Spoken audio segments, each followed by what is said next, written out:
Bonjour. Ce Shabbat, nous sommes dans la paracha de Vaïkra. Il y avait une fois un commandant russe, très méchant, qui a convoqué un des prisonniers juifs. Il lui a dit « Tu veux être libéré ?» Ça s'entend bien. Et il s'avérait que c'était Shabbat. Le juif a dit « Je ne peux pas signer.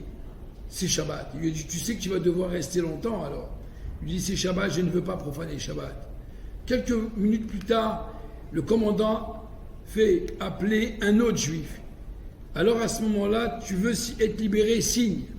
Alors le Rav Zvil, le Rav, est venu et dit je vais signer pour lui.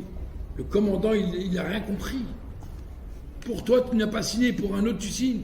Il dit écoute, pour moi, je peux avoir d'autres raisons, je ne dois pas signer, c'est Shabbat, donc je peux avoir des raisons personnelles. Mais pour sauver un autre juif, là, je ne dois pas rentrer de raisons intellectuelles.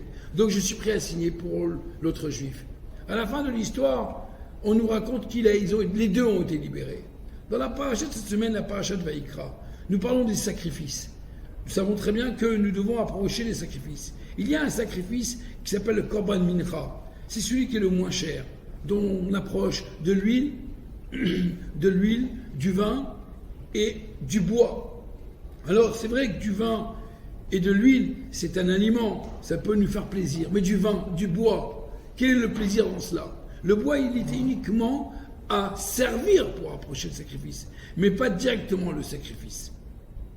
La Torah nous apprend qu'en réalité, dans la vie, même si des fois on approche des choses, on donne à Dieu, qu'on a l'apparence parfois que ce n'est pas la mitzvah elle-même, mais tout ce qui pourrait aider à arriver à la mitzvah fait partie de la mitzvah.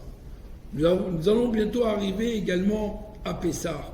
Vous avez la matzah, vous avez la charoset, vous avez le vin. Et en vérité, la fête de Pessah se prépare déjà avec tout le nettoyage de la maison. Et bien, sachez une chose, que le nettoyage de la maison fait partie intégrante de la mitzvah, aussi importante que la matzah et que le vin. Que Dieu fasse que de la fête de Purim, qui symbolise la chute de Haman, à la libération du peuple juif, on arrive à Pessah, à la libération de l'exil de l'Égypte, pour une fois pour toutes, la libération totale, définitive, à la construction du troisième temple. Merci.